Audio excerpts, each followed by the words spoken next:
안녕하세요. 드디어 제가 수요일 날 또 강단에 서게 됐습니다. 글쎄, 앞서 이 행년들의 수요 집회 때 나와서 또 각자 청년들부터 시작해갖고 많은 형님들이 나와서 이렇게 간증 또 말씀의 교훈들을 이렇게 교제하셨는데, 사실 저는 어떻든 이 듣는 그런 입장에서 항상 자리를 짓고 있었는데, 어떤 말씀의 교제 이런 부분에 대해서 또 교제를 하려고 그러면 마음에 뭔가 이렇게 떨림이 있고 또 마음에 이렇게 좀 억압되는 그런 마음이 생깁니다. 제게 주신 은사라 할까, 이는 사실 찬양인데, 찬양을 하라 그러면 전혀 떨림이 없고, 그런데 또 이 말씀을 가지고 교제를 하라 그러면 사실은 무슨 교제를 해서 성도들에게 유익한 그 교제를 할 수 있을까, 그런 생각이 들기 때문에 항상 그거를 알고 또 이 순서를 1년에 한 번 정도 이렇게 내가 앞에 나가서 이렇게 간증할 수 있는 기회를 주신 것 같아요. 그래서 그동안 지난번에도 연말에 이렇게 교제하기로 했습니다. 그때도 그때 했어야 되는데, 그때 갑자기 또 이렇게 감기가 걸려가지고 목에서 소리가 잘 안 났어요. 그래서 다음으로 미뤘는데, 다음은 미룬 것이 벌써 이제 3월달 돼서 제가 이번에 됐습니다. 우리의 이 신앙의 삶 가운데서, 주님이 매일매일 하루하루 어떻게 우리를, 이 하루 속에서 주님이 인도하심이 무엇인 것을 또 이렇게 생각하면서 아침에 하루의 시작을 먼저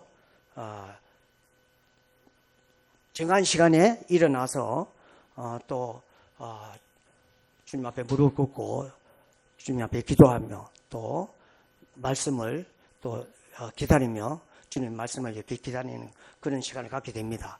그래서 우리가 말씀에 보면은 마가복음 1장에 보면은 예수님께서 하루를 시작하면서 제일 먼저 새벽 5일 민명에 예수께서 일찍 일어나서 한적한 곳에 가서 기도하시니라 하는 말씀이 있습니다. 그래서 예수님께서 하루의 일상의 시작이 보면은 주님도 똑같이 저희들도 똑같이 아침에 일어나면 제일 먼저 시간을 정해서, 저는 이제 아침에 5시 45분 일어나서 아침 배를 올리겠습니다. 그래 5시 40분 일어나면은 그때 일어나서 방을 옮겨서 내 방으로 옮겨서 거기서 책상하면서 무릎 꿇고 주님 앞에 기도하고 또 말씀을 바라면서 말씀을 이렇게 상고합니다.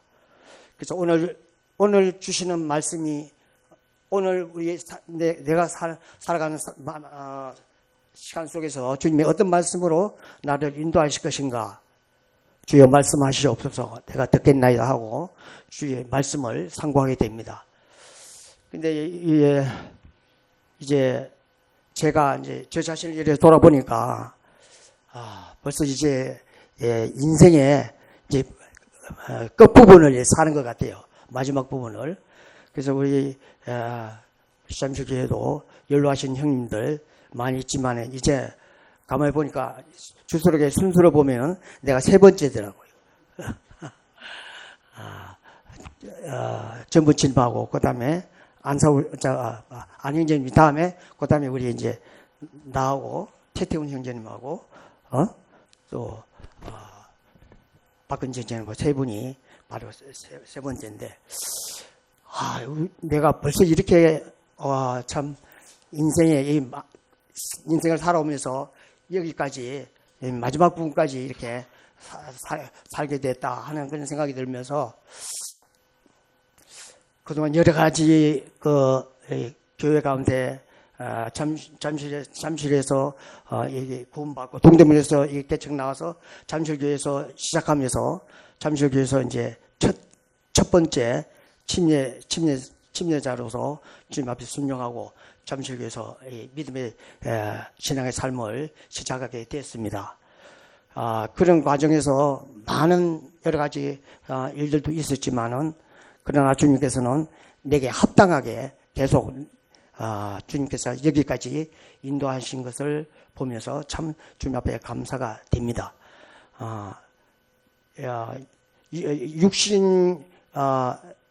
육체의 연습은 약간의 유익이 있다고 말씀하십니다.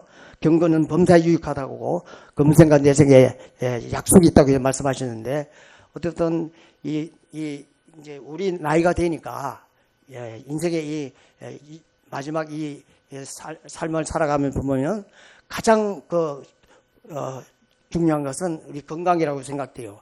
우리 건강이 허락되지 않으면 우리가 신앙생활을 믿음생활을 하는데도 여러 가지로 방해가 되기 때문에 이 건강을 잘 우리가 관리를 해야 되겠다 하는 생각이 듭니다. 그래서 저는 뭐 어떻든 건강에 대해서는 젊을 때부터 하여튼 꾸준한 그런 건강 관리를 하면서 지금까지 이렇게 왔는데 주님께서 어떻든 이 건강에는 저희께 이 마지막까지 주님이 지켜주시는 사실을 기억하면서 주님 앞에 참으로 감사가 됩니다. 또 우리 자매도 보면은 이제 나이가 저하고 같지만은 이제 연로한 그런 이제 노년에 이렇게 접어들었기 때문에 여러 가지로 이제 건강에는 이제 신호등이 빨간 신호등이 오고 깜빡이가 많이 켜집니다. 어떻든 뭐 나는 이제 건강한데 우리 자매는 여러 가지로 건강에 신호가 오는데 그래 어떻든 우리 성도님들도 우리 청년들은 뭐 지금 내가 계속 이 청년으로 있을 건 아니잖아요. 저도 또 동일하게 청년들처럼 청년 시절을 지났고 주일학교 때부터 학생회, 청년회, 그 다음에 작년에까지 해서 지금까지 여기까지 이뤘는데 청년들도 이 젊을 때 몸을 무리하게 사용하지 마시고 끝까지 이렇게 몸 관리를 잘 하셔서 주님을 마지막까지 끝까지 섬기는데 방해받지 않고 주님을 잘 섬길 수 있도록 이렇게 해주면 좋겠습니다. 그래서 오늘 지금까지 여기까지 이 노년이 이르기까지 주님이 저희께 이렇게 주님을 섬기는 이런 행복된 삶을 주님께서 인도하신 이 사실을 기억하면서 주일날 우리 주영 형제님께서 요한복음 27장 말씀 가지고 시몬아 내가 이 사람보다 나를 더 사랑하냐 할 때 네 어린 양을 먹이라 또 이런 그런 말씀이 그저가 있었잖아요. 또 두 번째 이 사람보다 나를 사랑하냐 할 때 내 양을 치라. 또 세 번째까지 물으니까 근심하여 가로되 주께서 내가 주님을 사랑하셔서 주께서 잘 아시나이다 하고 내 양을 먹이라고 이렇게 말씀했습니다. 그 다음에 이제 또 말씀이 뒤에 제가 이제 그 말씀을 좋아하거든요. 요한복음 27장을 보겠습니다.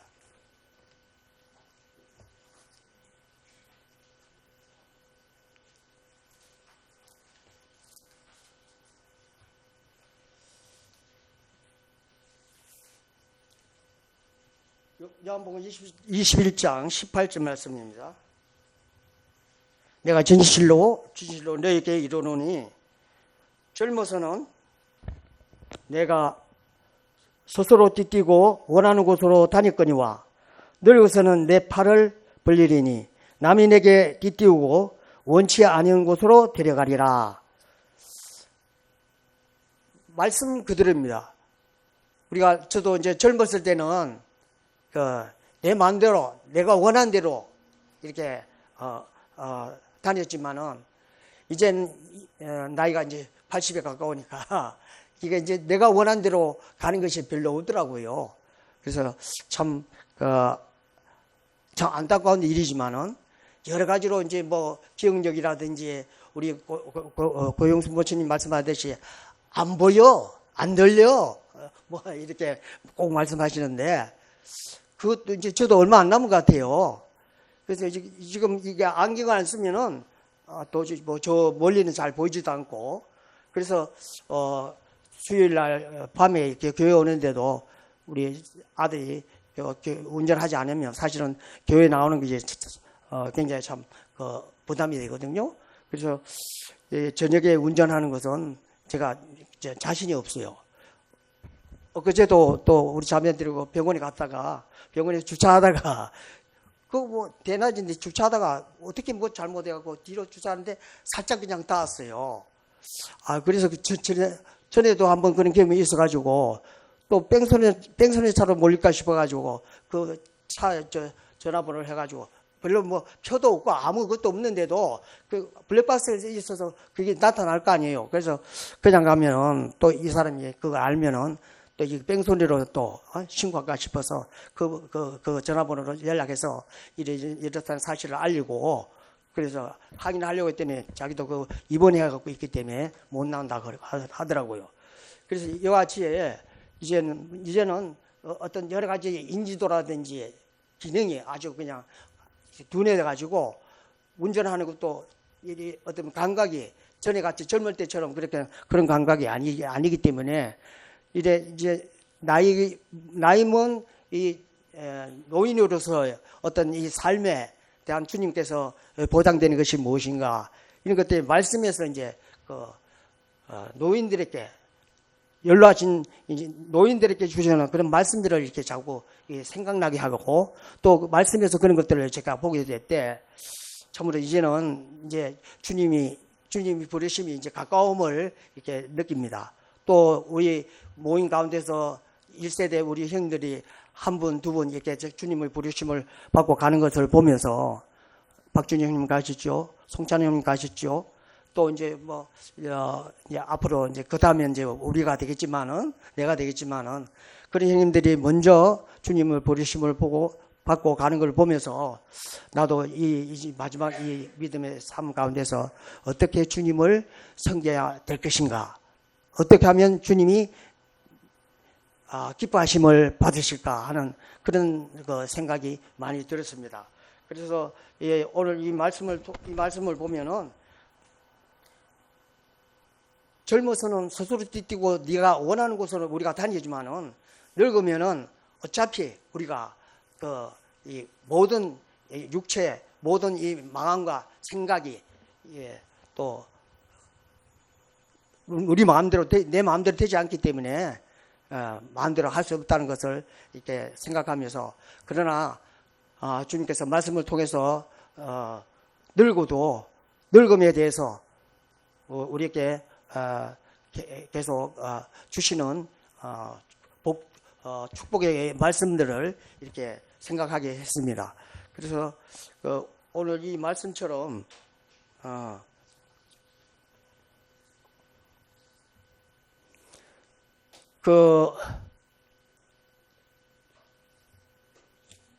우리의 인생 가운데 이 세상 말로 그렇잖아요. 생로병사라고 태어나서 늙어서 병들어서 죽는 거 그 자체가 그냥 인생인데 그러나 이제 전도사님 그런 모든 인생이 헛되도다 이렇게 말씀하셨지만은 그러나 이 노인들에게 또 말씀을 통해서 우리에게 주시는 그런 복들을 누리게 하시는 말씀을 또 기록된 말씀에서 우리가 보게 됩니다. 그래서 이제 시편 90편을 보면 우리 연수가 70이요 강건하면 80일지라도 그 연수의 자랑은 소고와 슬픔뿐이나 신속히 지나간다 날아가나이다. 그렇게 우리가 이렇게 80평생 이렇게 살아왔지만 엄청나게 긴 것 같지만은 금방 신속히 지나가는 것을 경험하게 됩니다. 지금 이 시간에는 이 시점에서는 그리고 어떤 면에서 날아간다고 이렇게까지 표현을 하시는데 그러나 그러한 우리의 인생의 70여 강건하면 80일지라도 그 80의 그러한 인생 가운데서 하나님께서는 우리에게 참 우리 개인적으로 인생 가운데서 주님이 찾아오셔서 나를 이렇게 맞이하여 주셨고 또 내 손을 붙드시고 또 분명하게 말씀으로 확신해 주셨습니다. 너는 내 아들이라. 오늘날 내가 너를 낳았다고 이렇게 말씀하셨고 너는 두려움 말라. 내가 너를 구속하였고 내가 너를 지명하여 불렀다. 너는 내 것이라. 이렇게 해서 확정되고 확정된 하나님의 아버지 하나님의 자녀들로 저희들 확정해 시켜주셔서 우리의 이 젊을 때부터 어릴 때부터 이 믿음의 이 삶의 모든 과정 속에서 주님이 하나도 개입하지 않은 것이 없고 또 나를 주님의 품 안으로 불러주시고 구원하여 주신 이 사실이 바로 하나님의 은혜 중에 은혜라는 사실을 기억하면서 주님 앞에 감사가 되었습니다. 그래서 또 베드로전서 1장 24절에서 25절에 보면은 모든 육체는 불과 같고 그 모든 영광이 풀의 꽃과 같으니 풀은 마르고 꽃은 떨어지되 오직 주의 말씀은 세세토록 있도다. 자, 우리가 주의 말씀은 끝까지 우리를 세세토록 우리를 주님의 이 자녀로서의 모든 삶 가운데 개입하시고 또 이끄시고 인도하시는 하나님이심을 또 우리가 내가 또 말씀에서 또 이렇게 보게 됩니다. 또 뿐만 아니라 이 시편 이제 90편에도 그런 말씀이 있지만은 또 시편 92편에 보면은 여호와의 집에 심겼으며 우리 하나님 궁정에서 흥왕하리다 하고 말씀하시고 늙어도 결실하며 진흙이 풍족하고 그 빛이 청청하여 여호와의 정직하심을 나타내리다 하는 말씀이 있습니다. 그래서 우리가 뭐 젊은 우리 형제 자매들께 주시는 말씀이라기보다도 이제 이 나이를 먹고 보니까 늙은 이 노년에 속한 우리 형제 자매들에게 이렇게 참 위로가 되는 말씀을 우리에게 해주는 것 같습니다. 그래 이제 우리가 늙지만은 그러나 여호와의 정직하심을 나타내는 그러한 노년의 이 삶을 주님께서 우리에게 주셨다는 데서 너무 감사가 됩니다. 또한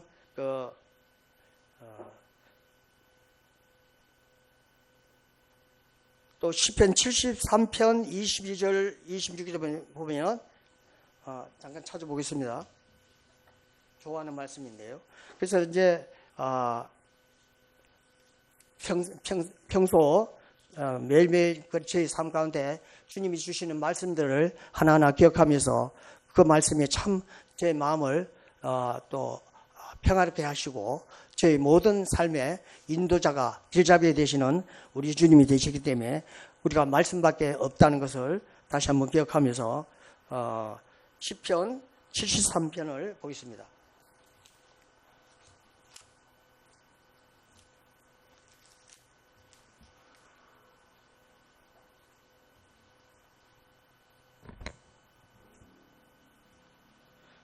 (73편) 26절입니다. 내 마음과 내 육체와 마음은 세단하지만 하나님은 내 마음의 반석이시오 영원한 분깃이시라 이렇게 말씀하셨고 그 앞에 또 22절부터 보면 내가 이같이 우매무지하여 주의 앞에 짐승이 오나 내가 항상 주와 함께하니 주께서 내 오른손을 붙드셨나이다. 주의 교훈으로 나를 인도하시고 후에는 영광으로 나를 영접하시리니 하늘에서는 주 외에 누가 있으리요 땅에서는 주밖에 나의 사모할 자 없다고 이렇게 말씀을 통해서 저에게 참 또 주님이 계속 저희들을 이 마음과 이 육체와 마음은 이게 이제 어차피 허물어지고 세잔하지만은 그러나 하나님은 내 마음에 이 영원한 움직이지 않는 반석 대신 주님이시라는 것을 이렇게 교훈을 주고 있습니다. 또 그리고 우리가 이 믿음의 삶 가운데 사실은 믿음으로 말미암는 하나님이 기뻐하심을 받는다고 이렇게 말씀했잖아요. 믿음의 시즌은 기쁘시게 못한다고 이렇게 말씀하셨고, 하나님께 나간 자는 반드시 그거 계신 것과 또가 그가 상 주신 자의 심을 믿어야 할지라고 말씀하셨는데, 모든 말씀에는 오직 의인은 믿음으로 말미암아 살리라고 이렇게 말씀하셨기 때문에 우리의 어떤 믿음의 삶은 온전히 하나님께서 우리에게 주신 믿음을 통해서 하나님을 섬기는 것이 아닌가 이렇게 생각이 됩니다. 히브리서 11장에는 우리가 믿음자이라고 말씀하지만은 그 11장에 보면 믿음은 바란 것의 실상이요 보이지 않는 증거라고 말씀하셨고, 그 다음에 우리 지난 주일날 말씀 가운데서 전석진님이 그랬잖아요. 우리 로마서를 갖다가 몇 번 하자고 이렇게 말씀하셨는데, 사실은 이제 우리의 구원의 복음은 어떤 복음의 진수라고 말할 수 있는 로마서를 통해서 저도 사실은 그 말씀을 통해서 이제 구원을 받고 하나님의 자녀되는 이런 놀라운 특권을 얻었는데, 로마서를 이게 상고하다 보니까 참 로마서 말씀이 정말 우리에게 은혜 중에 은혜라는 말씀을 이렇게 생각이 됩니다. 그래서 저도 이 로마서에 있는 말씀들을 많이 이렇게 이제는 이제 젊은 형제자매들은 이제 카톡을 보게 하지만은 우리는 성경적인 말씀밖에 없잖아요. 그래서 이제는 더 이상 우리가 기억하고 해야 하는 것도 자꾸 허리지니까 이 말씀을 머릿속에 이제 간직해야 되겠다, 암송해야 되겠다, 그런 생각이 들어서 항상 이제 로마서를 제가 이제 많이 암송하고 있는데, 특별히 로마서 7장 19절부터 25절까지 해서 8장 1절에부터 38절이죠. 38절까지 로마서요.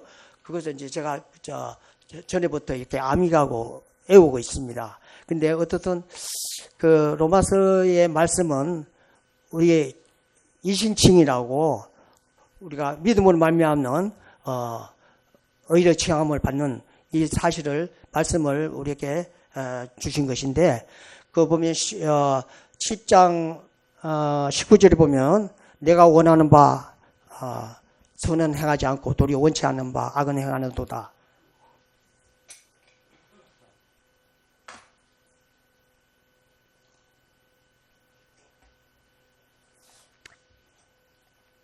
내가 원하는 바 선은 하지 아니하고 도리어 원치 않는 바 악은 행하는도다. 만일 내가 원치 않는 그것을 하면 이것을 행한 자가 내가 아니여 내 속에 가는 죄라고 말씀하시고, 그러므로 내가 한 법을 깨달아오니 선을 행하기 원하는 나에게 악이 함께 있는 것이로다 하고 이렇게 말씀하고 있습니다. 그리고 사도 바울이 자기 마음 속에서 여러 가지로 참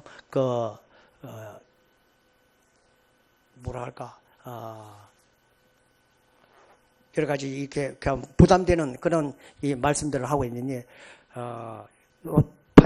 7장 이렇게 보면, 그러므로 내가 한 법을 깨달았느니 선을 행하기 원하는 나에게 악이 함께 있는 것이다. 내 속사람은 하나님의 법을 즐거워하지만은 내 지체 속에 한 다른 법이 내 마음의 법과 싸워 내 지체 속에 있는 죄의 법 아래로 나를 사로잡아 오는 것을 보는도다. 오호라 나는 공고한 사람이로다. 이 사망의 몸에서 누가 나를 건지리라. 우리 주 예수 그리스도로 말미암아 하나님께 감사하리라. 그러므로 내 자신이 마음으로는 하나님의 법을, 육신으로는 죄의 법을 섬긴다. 이렇게 사도 바울이 이렇게 마음속에 여러 가지로 참 이 마음에서 싸우는 선과 악에 관한 마음에서 싸우는 그런 것을 보면서 탄식이랄까, 오라 나는 공고한 사람이라고 이렇게 말씀하시면서 이 사망에서 누가 나를 건지래라 이 정도 이렇게까지 말씀하시면서, 그다음에 이제 8장 1절에서 보면 그런 분은 이제 그리스도 예수 안에 있는 자는 결코 정죄함이 없다고 말씀하시고, 이는 그리스도 예수 안에 있는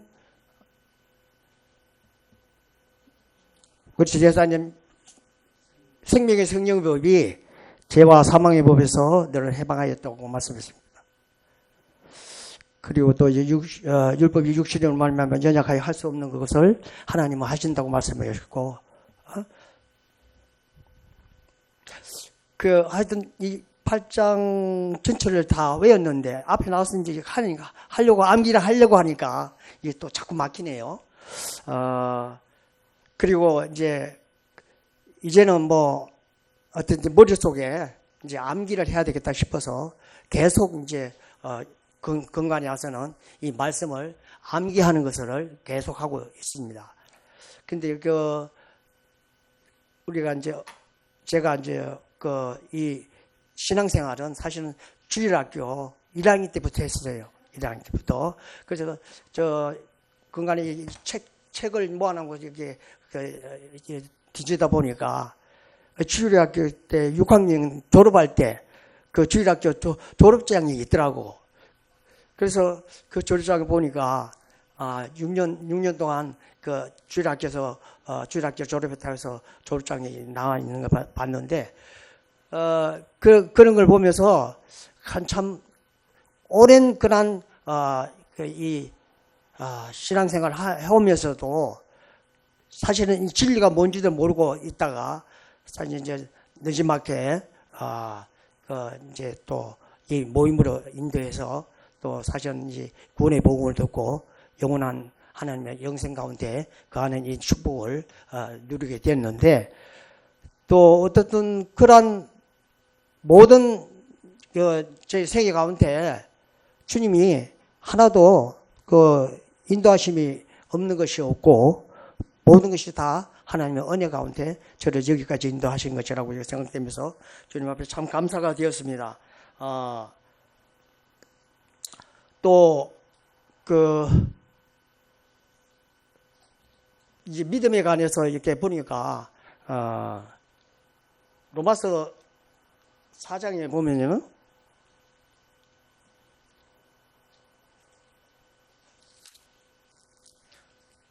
로마서 4장 19절에 보면은 그가 백세가 되어 자기 몸은 죽은 것 같은가 살아야 태에 죽은 것 같음을 알고도 믿음이 약하여지지 아니하고, 그 믿음이 약하여지지 아니하고 믿음이 없어 하나님의 약속을 의심치 않고 또 믿음이 견고하여져서 하나님께 영광을 돌리며 믿음입니다. 그래서 아브라함이 백세가 되어가지고 또 자기 몸도 이제 백세가 되었기 때문에 어떤 생산적인 그런 거는 전혀 없는 것도 알지만은 또 자기 사라의 태 몸에서도 사라의 태도 죽은 것 같음을 알고도 아브라함께는 믿음이 약하여지지 않았다고 이렇게 말씀했습니다. 또 믿음이 없어가지고 하나님의 약속을 의심치 않았다고 이렇게 말씀하시고, 믿음이 견고하여져서 하나님께 영광을 돌리고 또 약속하신 그것을 또한 능히 이루실 줄을 확신하였다고 이렇게 말씀하시며, 이것이 바로 저에게 어렵다 하면 얻는다, 어렵다 하면 얻었다고 이렇게 말씀하고 있습니다. 제가 구원받은 이 주님이 주신 말씀은 로마서 4장입니다. 육신으로 우리 조상된 아브라함이 무엇을 얻었다 하리요 하고 나오면서 그 다음에 보면은 일하는 자에게 그 삭슬 은혜로 여기지 아니하고 미주로 여긴다고 말씀하셨고, 일을 아니하실지라도 경건치 않은 자를 어렵다 하시는 일을 믿는 자에게는 그 믿음을 의로 여기셨다고 이렇게 말씀하십니다. 제가 주일학교 때부터 이렇게 교회를 다녔기 때문에 그때는 어떤 진리의 복음을 깨닫지 못하고 항상 그냥 교회에서 교사들도 그렇고 교회에서 그냥 열심으로 교회 나오고 열심으로 믿으면 된다는 그런 뭔가 이런 목적 의식도 없이 그냥 허망 가운데서 이렇게 그냥 교회만 열심히 나오고 다니면 이게 내가 천국에 갈 수 있는 그런 소망이 있는 것이라고 이렇게 생각하고 자라왔기 때문에 사실은 이 진리의 복음인 로마서를 통해서 우리가 어려움을 받는 것은 바로 아무 값없이 주신 하나님의 은혜라는 사실을 몰랐습니다. 그것을 깨닫고 사실 로마서 4장에서 보면은 일하는 자에게는 그 삭슬 그 당연한 그 대가잖아요. 그런데 일을 안 했는데도 하나님께서 일을 안 했는데도 나에게 경건치도 않은 나에게 어려움을 주셨는 것은 바로 이가 내 의로움이 아니라 하나님께서 나를 어렵다 여겼다고 이렇게 말씀했기 때문에 그리고 그동안 내가 신앙생활하고 온 주일학교 때부터 이제 신앙생활하고 온 그런 모든 그 생활이 신앙생활이 아무것도 깨닫지 못하고 그냥 살아왔구나 하는 그런 생각이 들면서 이 말씀이 참으로 나에게 나는 참으로 하나님 앞에서 어렵다 할 뭐 일을 한 것도 하나도 없는데 그야말로 하나님 보실 때는 내가 하나님 보실 때는 나는 죄인 중에 죄인이었는데 하나님께서 나를 죄를 죄 없다 하고 나를 아무 값 없이 준 것도 없이 그냥 나를 사랑한다 하고 나를 너는 내 아들이라 이렇게 명하신 그 말씀을 통해 갖고 사실 내가 구원받고 그 다음에 이제 교회 가운데 이게 되어져서 지금까지 여기까지 주님께서 인도해 주셔서 참으로 이제 감사가 됩니다. 우리의 모든 신앙의 삶에 있어서 가장 중요한 것은 우리가 믿음이 없이는 하나님을 기쁘시게 할 수 없다고 이렇게 말씀했습니다. 그래서 믿음으로 마지막 우리가 하나님을 기쁘시게 하는 그런 자들이 되어야 되지 않겠느냐. 그리고 이제 잠시 잠깐 후면 오실 이가 오신다고 말씀하셨고 세상의 모든 돌아가는 것이나 또 우리 대한민국에 지금 여러 가지 정치적 그런 사정들을 보면 참으로 이제 주님이 오심이 참 가까움을 이렇게 말씀하십니다. 그래서 잠시 잠깐 후면 오실 이가 오시리니 지체하지 아니하리라고 말씀하시고 오직 나의 의인은 우리 하나님의 믿음의 사람들은 믿음으로 살라고 이렇게 주님께서 말씀하셨기 때문에 우리가 우리에게 주신 이 믿음을 따라서 우리 주님을 마지막까지 참 잘 섬기면서 또 교회 가운데서 열심으로 우리가 또 모이기를 함께하고 또 함께하는 가운데서 주님이 우리의 모든 삶에 또 인도자가 되시고 또 우리를 또 바른 길로 옳은 길로 이렇게 인도하시는 우리 주님이 계시다는 사실을 믿고 그래서 믿음이 온전케 하시는 예수를 바라보자. 또 함께 하늘에 부르시고 이번 거룩한 형제들 우리 믿는 도리의 사도시며 대제사장이 예수를 깊이 생각하자. 주님을 바라보며 깊이 생각하는 가운데 우리에게 주신 이 은혜의 이 믿음의 삶에 항상 우리 주님을 사랑하며 주님의 명하신 말씀에 순종해서 믿음으로 나가면서 승리하는 우리 모든 잠시교회 성도님이 됐으면 좋겠습니다. 준비는 했는데도 앞에 나오니까 전혀 생각들이 안 나오고 그러네요. 그래서 할 수만 있으면 이제 앞으로는 앞에 나가서 제가 이제 교제하는 것은 형제님들이 이제 젊은 형제들에게 이렇게 주어지고 저는 앞에서 이제 앉아서 듣는 그런 형제로서만 마지막을 주님 앞에 드리기를 원합니다. 죄송합니다. 이상입니다. 안녕하세요. 네, 청년 시절에 배웠는데 시간이 훌쩍 지나서 이제 우리 형제님께서 잠실교회에 지금 주소로고를 보자면 넘버 3라고 이렇게 말씀을 하시는데 세월이 그렇게 훌쩍 지나갔습니다. 고령에 접어드심에도 불구하고 워낙 활기차고 건강하게 지내시니까 부럽기도 하고, 그리고 좋은 본인이 되는 거는 뭐냐면 비가 오나 눈이 오나 어떤 상황이었든지 간에 모임 중심으로 평생을 살아가고 계시는 것, 교회를 사랑하는 거죠. 한몸된 진리를 따라 이 모임을 중심으로 하는 이 신앙의 가장 기본이며 가장 중요한 이 내용을 잊지 않고 계셔요. 그리고 그거를 몸소 본을 보여주시고, 젊은 저도 젊다라고 수식어를 했지만 좀 뭔가 좀 불안하지만 젊습니다. 젊은 저도 늘 보면서 귀감이 되는 형제님이시고, 그리고 건강관리를 참 잘하시잖아요. 말씀을 많이 외우셔서 마음속에 또 담고 있는 말씀들을 그렇게 줄줄 흘러내어 놓으시는 거 보면 너무 대단하시다라는 또 그런 생각이 들었습니다. 청년 때부터 쭉 지켜보고, 그리고 어느덧 저도 이제 청년이 된 자녀들이 있는 나이에 이제 접어들었는데, 일관성 있게 늘 변하지 않고 교회를 사랑하시고 교회를 중심으로 해서 사시는 모습 정말 귀감이 됩니다.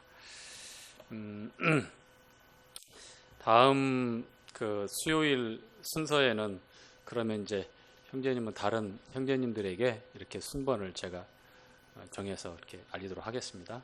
예, 좀 부담이 되시는 것 같으니까 그러면 이렇게 하겠습니다. 수요일 날 특송하는 시간을 한 몇 차례 더 마련해 드리는 것도 좋겠다. 또 잘 다루시는 그 어려운 악기 색스폰도 가지고 오셔서 성도님들과 함께 또 즐겁게 찬양하면 정말 좋겠다. 이런 또 생각이 듭니다. 괜찮으셔, 형제님? 예. 예. 자, 민수기 21장 함께 보시죠. 우리는 지난번에 20장 내용을 통해서 미리암의 죽음으로 시작해서 아론의 죽음으로 끝난 게 20장이었는데, 너무나도 안타깝게도 모세가 가나안에 들어가지 못하는 결정적인 실수가 또 나와 있는 게 20장 내용이죠. 만 38년, 그러니까 약 40년 전에 있었던 일이 동일하게 반복됩니다. 가데스 바네아 12 정탐꾼이 가나안 땅에 들어가서 정탐하고 와서 하나님의 말씀과 약속을 불신하고 그 죄의 결과로 이제 40년간 광야를 헤매잖아요. 그리고 출애굽 1세대, 아버지 세대가 다 그 기간 동안 죽게 됩니다. 그리고 2세대가 새롭게 이제 그 신광야 다시 도착하게 되었죠. 거기에서 똑같은 일이 반복됩니다. 물이 없고 행로에 지쳐서 아버지 세대가 하나님께 그렇게 거침없이 쏟아냈던 불신의 그 말들을 해댔죠. 물이 없고 고통스러우니까 그 목마름 때문에. 그래서 결국은 모세도 하나님의 그 거룩함을 나타내야 되는데 얼마나 화가 났던지 40년 동안 참았던 화가 그날만큼은 못 참았나 봐요. 지면의 온유함이 누구보다도 승하였던 그런 온유한 모세가 참지 못하고 결국은 노를 바라고 하나님의 거룩을 가리우게 됩니다. 마치 자신의 주관적인 의지에 따라서 그 물이 나고 또 그 물을 통해서 이스라엘 백성들이 먹고 마실 수 있는 것처럼 내가 너희를 위하여 이 반석에서 물을 내려 하면서 노를 바라면서 지팡이로 때려서 그렇게 하나님의 영광을 가리죠. 분명히 그 지팡이는 목동을 칠 때에 미디안 광야에서 40년간 보잘것없는 나무 막대기였는지 모르지만 그 지팡이가 하나님에 의해서 쓰임받을 때는 홍해를 가르고 반석에서 물을 가르는 이스라엘 백성들을 인도하는 그런 지팡이였어요. 근데 그 지팡이를 들고서 내리쳤단 말이에요. 하나님의 말씀이 이루어지는 그 자리에서 그 순간적인 노여움을 참지 못해가지고 결국 하나님께서 모세와 아론에게 징계하시면서 너희들이 약속의 땅을 들어갈 수 없다. 그 말씀대로 아론은 이제 호르산에 올라가서 죽게 되어지고, 그 아론이 입었던 처음 이제 최초의 대제사장이었는데 그 의복을 셋째 아들 엘르아살에게 입히게 되죠. 아론의 반차를 따라서 이제 제사장들이 계속 세워지고 폐해지고 하는데 유한하잖아요, 그렇죠? 그래서 히브리서 7장에는 예수님이 우리의 대제사장인데, 예수 그리스도는 아론의 반차가 아니라 유한하고 죽을 수밖에 없는 인생들이기 때문에 그 자손들이 계속해서 세습해서 제사장직을 물려받고 그 일을 감당하게 되는데, 멜기세덱의 반차를 쫓아서 대제사장으로, 하나님의 제사장으로 시작한 날도 없고 마치는 날도 없고 아비도 어미도 없으며 태초의 상고라고 일컬어지는 그 살렘 왕, 하나님의 거룩한 제사장으로 있는 멜기세덱의 반차를 쫓아서 하나님의 제사장으로 그 사역을 감당하게 되는 예수님의 제사장직에 대해서 말씀을 하고 있습니다. 아론의 그 제사장 옷은 그냥 단순한 의복이 아니라 우리가 교제했던 대로 출애굽기 28장에 그 옷은 영화롭고 아름답게 하나님 앞에 세우는 옷이었습니다. 결국 그 옷이 누구겠는가, 무엇이겠는가 우리가 교제하며 분별을 했을 때 그 옷은 우리에게 예수님이고 그리스도를 통하여 우리에게 입혀주시는 하나님의 은혜의 옷이죠. 그렇죠? 예수님을 통해서 하나님 앞에 우리가 영화롭고 아름답게 나아갈 수 있는 그런 하나님의 자녀요, 또 그리고 왕가의 제사장으로 특별하게 구분되어지고 선별되어지고 부름받아 하나님 앞에 예배를 드리는 예배자로, 왕가의 제사장으로 나아갈 수 있게 된 것입니다. 그 옷을 입고 예수님의 이름으로 예수님의 은혜의 옷을 따라 우리의 의로움이 되어주시고 우리의 구속이 되어주시고 우리의 생명이 되어주시고 우리의 자랑이 되어주셔서 그 예수님의 그 옷을 입고 우리가 하나님 앞에 영화롭고 아름답게 나아갈 수 있게 된 것이죠. 이제 민수기 21장에는 성경의 복음의 구약의 가장 좀 정확하고 요한복음에서도 우리 주님께서도 인용하신 복음의 내용이 나오죠. 무슨 내용입니까? 놋뱀 사건이 나오죠. 놋뱀 사건. 자, 22장 1절부터 3절까지 보니까 이제 행진을 하는데 바란 광야 황폐한 그런 길만 돌다가 이제 가나안 땅에 사람들이 거주하고 있는 인접 지역을 다 이제 통과하면서 겪게 되는, 행진하는 그러한 내용들인데, 첫 번째 물론 이제 20장에서 에돔 땅, 사해 남동쪽에 위치해 있었던 에돔 땅을 통과해서 오고 싶었지만 어떻게 됐죠? 허락이 안 되어지고 그걸 돌아오게 되니까 이스라엘 백성들이 굉장히 곤란스러워했고, 또 이어지는 이 놋뱀 사건의 동기의 시발점이 바로 또 에돔 땅을 왕의 대로를 따라서 참 편하게 통과할 수 있는 길이 있음에도 불구하고 터를 잡고 있었던 형제 민족이고 형제 국가였던 이 에돔에서 이스라엘의 이 행진을 반가이 받아들일 수가 없죠. 그렇죠? 위협적인 세력이기 때문에 홍해를 가르고 나왔던 그 놀라운 기적을 수십 년간에 걸쳐서 가나안 땅까지 전해지게 됐던 하나님의 놀라운 기적을 통해서 출애굽했던 이스라엘 백성들이, 그것도 200만이 넘는 대군이 되어서 오고 있다고 하는데 어느 민족, 어느 나라가 그거를 반갑게 맞아들일 수 있겠습니까? 견제하고 역시나 통과 못한다라고 완강하게 그 걸음을 방해하죠. 그래서 돌아서 가면서 또 그 길이 너무 험난하니까 이제 불만하면서 이제 불뱀 사건이 나오게 되는데요. 자, 그 와중에 1절부터 3절까지의 내용에 보니까 가나안 사람 아라세 왕 이스라엘 맞죠? 여기서 이스라엘이 나오니까 좀 이상합니다만 어쨌거나 왕 이름이 그렇게 됐습니다. 이름에 걸맞게 유대 이스라엘을 정말 뭐라고 그럴까요? 환대를 해야 되는데 그렇지 않죠? 자, 게릴라전을 통해서 급습을 해가지고 약한 고리를 툭툭 치면서 소수의 사람들을 포로로 잡았어요. 그러자 가시 같은 존재들 역할을 하니까 이스라엘 백성들이 하나님 앞에 간구를 드립니다. 주님, 어떻게 하면 좋겠습니까?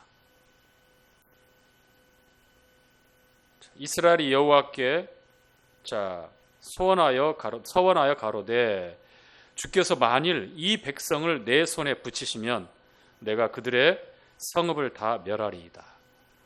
주님께 간구하죠. 구하죠. 만일 저희들에게 붙이신다면. 주님께서 그들을 이스라엘 손에 붙였습니다.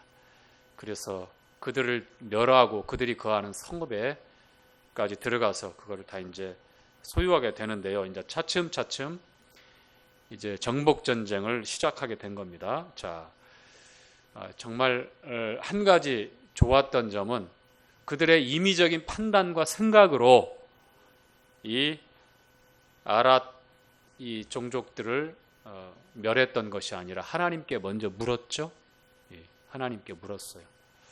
그리고 야비하게도 게릴라전을 통해서 툭툭 약한 고리를 쳐서 이스라엘 백성들의 약한 사람들 포로로 끌고 가는 거예요.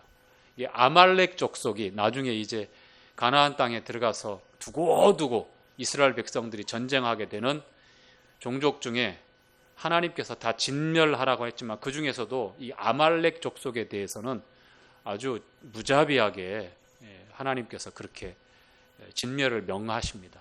이 아말렉 족속이 취했던 이 양상, 취했던 이스라엘 백성들을 향해서 공격했던 방법이 바로 이와 같은 방법이에요. 뒤처지는 사람들, 행로에 지쳤거나 힘없고 방어가 안 되는 그러한 이스라엘의 약한 사람들을 대상으로 집중적으로 공격해서 그들을 포로로 잡고 노예 삼았던 이 아말렉 족속, 육신을 상징하는 것이었고 하나님께서 여호수아를 통하여 이제 전쟁을 할 때에 그들을 진멸하는 내용이 나오는데요. 자, 이 아랏 쪽도 그런 예였습니다. 자, 그리고 이제 4절부터 9절까지 이제 이런 내용이 나옵니다. 자, 4절. 백성이 호르산에서 진행하여 홍해 길로 쫓아 에돔 땅을 둘러 행하려 하였다가, 자, 에돔 땅을 통과해 갈 수가 없죠. 왕의 대로를. 그래서 둘러 행하려 하였다가 길로 인하여 백성의 마음이 어떻게 했다고요? 상하니라. 백성이 하나님과 모세를 향하여 원망하되, 자, 함께 같이 읽죠. 어찌하여 우리를 애굽에서 인도하여 올려서 이 광야에서 죽게 하는고, 이곳에는 식물도 없고 물도 없도다. 우리 마음이 이 박한 식물을 싫어하노라 하매. 자, 그들이 불평하고 불만을 토하는 내용이 어떤 내용입니까? 1세대, 아버지 세대, 출애굽 1세대가 했던 불평과 동일하죠. 이 광야에서 죽게 하느냐, 어찌하여 애굽에서 우리를 나오게 했느냐, 이 박한 식물 싫다. 이 박한 식물이 어떤 식물입니까? 매일매일 내리는 생존의 필수적인 만나입니다. 만나. 그 어떤 민족도 백성도 경험해 보지 못했던 이스라엘 백성만이 먹을 수 있는 하나님이 하늘로부터 내려주신 양식이었습니다. 그런데 그 음식을 자그마치 40년 동안 매일 먹으니까 어떻게 해요? 박한 식물이라고, 싫어하는 식물이라고 얘기합니다. 막 다른 레시피를 동원해가지고 요리를 했지만 뭐 볶아 먹기도 하고 그 다음에 삶아 먹기도 하고 여러 가지 방법을 통해서 연구를 해가지고 먹어보지만 결국 기름 섞은 과자 맛이라고 이렇게 표현이 나오는데, 그들이 표현하기를 그들이 40년 동안 굶주리지 않고 생존에 필요한 완벽한 균형 잡힌 식단의 그러한 음식이었습니다. 비록 뭐 육류는 아니었고, 비록 뭐 파, 양파, 생강, 어떤 기력을 강장 역할을 하는 그런 음식은 아니었고, 그들이 추구하고 있는 어떤 육신이 요구하는 그런 음식들은 아니었지만 사람이 살기에, 사람의 건강에, 사람이 생존하기에 가장 완벽한 그런 음식이었다는 거예요. 하나님이 주신 음식. 때에 따라서는 매출하기나 그러한 그 원망 때문에 그러한 육류를 또 허락하시기도 하시잖아요. 그들이 여전히 목양을 합니다. 그렇죠? 여전히. 그럼에도 불구하고 하나님이 그들이 굶지 않고 생존할 수 있도록 주신 그 음식, 하늘로부터 내려진 생명의 양식인 천사들의 음식이었던 이 만나를 박한 식물이라고 그래요. 자, 하나님께서 그들을 징계하실 때에 이제 여호와께서 불뱀들을 백성 중에 보냅니다. 이제 그게 이제 9절까지 나옵니다. 이 불뱀, 그동안은 하나님이 보호해서 이스라엘 진중에 행진하는 그 경로에 불뱀이나 전갈이나 각종 독충들이 우글거리는 그 광야에서 이스라엘 백성들을 보호하셨다면 그 보호의 손길을 살짝 거두니까 어떻게 됩니까? 이 불뱀이 이제 이스라엘 백성들 장막 구석구석에 들어가죠. 낮이고 밤이고. 뱀들은 이제 장렬하는 태양빛 이 파충류들 그러잖아요. 피해서 이제 그늘질 만한 곳 들어갈 거 아니에요. 뭐 장막이란 장막은 다 들어가겠죠. 사람들이 귀가하고 있는 곳들 다 들어가겠죠. 그래서 뭐 이제 충돌이 일어나고 이제 물리겠죠. 왜 불뱀이라고 했을까요? 왜? 입에서 휙 막 불을 토하여낸 뱀이었을까요? 아니면 어떤 그 화가가 그려놓은 거 보니까 막 이렇게 막 불이 그 몸에서 막 활발 타오르는 그런 뱀으로 그려놨더라고요. 어떤 뱀일 것 같아요? 예, 맹독을 가진 독사. 한번 물렸을 때에 그 증상이 발현될 때 어떻게 됐나? 고열이 난다는 거예요. 고열이 나서 결국은 죽게 되는 그런 징계가 이스라엘 진중에 퍼져요. 그래서 사람들이 셀 수 없이 많이 불뱀에 물리게 되고 그리고 이제 비로소 자신들이 잘못했다라고 하는 것을 알게 되고 모세에게 찾아와서 우리가 하나님과 당신에게 죄를 지었습니다. 하나님께 여호와께 기도해서 이 불뱀들을 이친해서 내몰아 주십시오라고 이렇게 구하게 됩니다. 자, 하나님께서 뱀들을 이제 몰아냄과 동시에 그들이 치유되고 살 수 있는 한 가지 방법을 모세에게 제시합니다. 어떤 방법입니까? 자, 한번 같이 읽죠. 자, 8절 9절 읽겠습니다. 시작. 여호와께서 모세에게 이르시되 불뱀을 만들어 장대 위에 달라 물린 자마다 그것을 보면 살리라. 모세가 놋뱀을 만들어 장대 위에 다니 뱀에게 물린 자마다 놋뱀을 쳐다본즉 살더라. 자, 여기에 키포인트는 어떤 말씀이겠습니까? 쳐다본즉 살더라. 쳐다본즉 살더라. 자, 두 가지 반응이 분명히 나올 거예요. 모세가 전한 살 수 있는 복음이 있어요. 살 수 있는. 그래서 백성들에게 다 전파될 수 있도록 전했습니다. 12지파 모두에게. 그리고 모세는 지체하지 않고 재료는 놋입니다. 구리예요, 구리.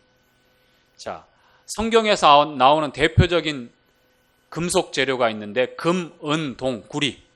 금은 구리, 금은 동이 있습니다. 금은 하나님의 신성, 영광을 나타내고 은은 구속을 나타냅니다. 몸값. 그래서 주님이 은 30에 팔렸어요. 노예의 몸값, 사람을 거래할 때 은을 가지고 이렇게 거래합니다. 성막에 하나님의 성소의 기물들이 다 금으로 제작되어 있습니다. 조각목으로 만들어지지만 안과 밖을 금으로 다 이 덧칠하게 만들어놔요. 자, 은. 성막에 이 성막을 바깥에 외장 이 장막 두르는 그 장막에 이 기둥들 그 받침대가 그냥 기둥을 박는 게 아니라 그 받침대가 있어요. 받침대가 다 준비되어 있는데 그 받침대를 은으로 만들어요. 구속을 나타냅니다. 값을 지불한다는 걸 나타냅니다. 그리고 이제 동, 동은 어떤 데 많이 사용됐죠? 불에 관계된 것. 불에 관계된 것은 어디입니까? 심판이죠. 그렇죠? 주님께서도 우리가 지난주에 배움 2반에서 교제했는데 세례, 침례에 대해서 두 가지가 있다. 성령 침례가 있고 불침례가 있다. 주님께서 말씀하신 대로 알곡은 모아 곡간 안에, 그리고 가라지는 꺼지지 않는, 쭉정이는 어디에다가 꺼지지 않는 불에 던진다고 그랬죠. 그 두 가지가 나오잖아요. 알곡은 곡간에, 이 성령 침례, 그 다음에 가라지, 쭉정이는 꺼지지 않는 불침례입니다. 다시 말하면 이 불이 나올 때는 항상 심판을 나타내요. 그래서 제단, 번제단에 이 구리로 번제단, 번철 만들어서 다 두르고 그 철망이 다 그렇게 해서 만들어지고, 그 다음에 불똥, 이 불똥 집게나 그릇들이 다 이 동으로 만들어져요. 불에 관계된 것들. 향로를 담을 때도 그렇죠. 이제 금향로도 있고, 이제 안에 들어가는 것, 그 다음에 다른 용도로 사용했던 그 고라 자손들 고핫과 그 다음에 그 250인의 그 백성의 지도자들이 대적할 때 그 향로를 가져올 때 이 놋 향로를 가져왔는데 다 심판을 나타냅니다. 자, 놋으로 만들어라라고 이렇게 놋으로 만들었던 것은 심판을 나타내는 거예요. 심판. 그리고 뱀의 형상을 만들었습니다. 기왕지사 다른 형상이었으면 좋겠지만 이 뱀을 만들었어. 왜 그 불뱀의 그 형상을 만들어서, 놋으로 그 형상을 만들어서 긴 장대 꼭대기에 달아서 매달아서 백성들로 하여금 쳐다본즉 살더라, 누구든지 쳐다보면 산다라고 이러한 복음 메시지를 전했을까? 요한복음 3장 14절에도 보니까 우리 주님께서 모세가 광야에서 뱀을 든 것 같이 인자도 들려야 하리니, 여기에 나와 있는 이 말씀을 인용했던 거예요. 그러면 이 뱀은 하나님이 창조한 이 피조물 중에 가장 간교하다고 그랬습니다. 그리고 죄악의 도구로 사용되었던 그러한 피조물이었어요. 그 뱀은 사단을 또 나타내기도 해요. 옛뱀이라고 하잖아. 옛뱀. 큰 용, 붉은 용, 옛뱀 할 때 그 옛뱀이 하와를 미혹했던 그 뱀을 나타내고, 그 뱀을 통해서 그 사단을 나타내는 겁니다. 즉 죄가 심판을 부르며 그 죄에 대한 구체적인 형상을 만든 게 놋으로 만든 뱀의 형상이에요. 이걸 액면 그대로 십자가에 달리신 예수님이다라고 이렇게 비유하고 상징한다면 무리수가 있겠죠. 그렇지만 그 내용에 있어서는 우리가 생각을 해봐야 합니다. 주님이 십자가에 달리실 때에 흠없는 제물로 하나님 앞에 하나님의 어린 양으로 그렇게 제물로 나아가지만, 이제 십자가에 달리셨을 때에 주님은 쇳덩어리인 거예요. 용서받을 수 없는, 그래서 심판받아서 반드시 피 흘려 죽는 제물이 되어야만 했기 때문에 하나님께서 3시간 동안 그 절규를 토하시는 아들의 그 외침을 외면하고 다 가려버렸잖아요. 외면하고 버리고 저주할 수밖에 없었던 게 왜 그랬죠? 죄에 대해서 철저하게 심판하시는 것. 공의의 하나님께서 그 사랑을 완성하시기 위해서. 기억하십시오. 놋을 사용해서, 동을 사용해서, 이 심판을 나타내는 이 재료를 사용해서 뱀의 모양으로 장대에 달아 높이 세웠을 때에 그것을 쳐다보면 산다라고 말씀을 했어요. 복음을 전했어요. 이스라엘 백성 가운데 두 가지 반응이 있을 수 있어요. 뱀에 물려가지고 열이 펄펄 끓어올라요. 막 40도 가까이. 이제 까무러치고 기절했다 깨어났다. 이제 뭐 방법이 없어요. 그런데 복음이 들려왔습니다. 그래서 그 사실을, 그 말씀을 듣고 그것을 바라보는 사람들은 누구를 막론하고 다 치유받았고 그 기적을, 살아나는 기적을 경험하게 됐습니다. 이 죽을 날만 받고 있었는데 우리 인생들에게도, 이 세상에 사는 셀 수 없는 인생들에게도 똑같은 거예요. 우린 뱀에게 물려 있습니다. 불뱀에게 물려 있습니다. 죄가 형상화되어져 있는 그 노트로 만든 뱀을 바라보라고 했던 것. 주는 나도 인자도 들려야 하리니, 우리 주님이 세상 죄를 제거하시는, 세상 죄를 지고 가는 하나님의 어린 양을 보라라고 요한복음 1장 29절에 침례 요한이 증거하죠. 그렇습니다. 저의 죄, 여러분의 죄, 세상의 모든 죄를 전부 다 가져가신 거예요. 그래서 그 주님이 십자가에 달려 고난받고 죽으실 때에 나는 사람이 아니다라고 그랬어요. 벌레라고 그랬어요. 벌레, 구더기. 시편에서 그렇게 고백했습니다. 다윗을 통해서. 왜 그랬을 겁니까? 왜 그랬을 것 같아요? 꿈틀대는 심판 때문에, 고통 때문에 꿈틀대는 주님의 모습, 어떠한 고난과 어떠한 희생과 하나님으로부터 외면받으시고 하나님께서 우리를 대신해서 심판하시는 거예요. 아들을 심판하시는 거예요. 거기를 바라보는 거예요. 그 주님을 바라보라고 하는 겁니다. 왜 그렇게 고난받고 피 흘려서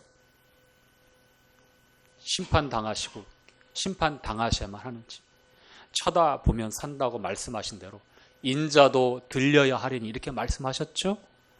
그렇습니다.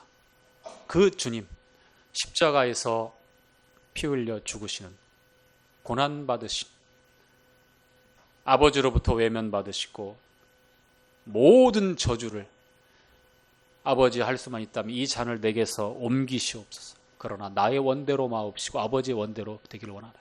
한 방울도 남김없이 다 주님이 마셔야만 했던 그 저주의 잔들 외면하지 않으시고, 그렇죠. 그것이 바로 저와 여러분을 살리시기 위해서, 그래서 쳐다본즉 주님을 바라보면 살게 되는 것입니다.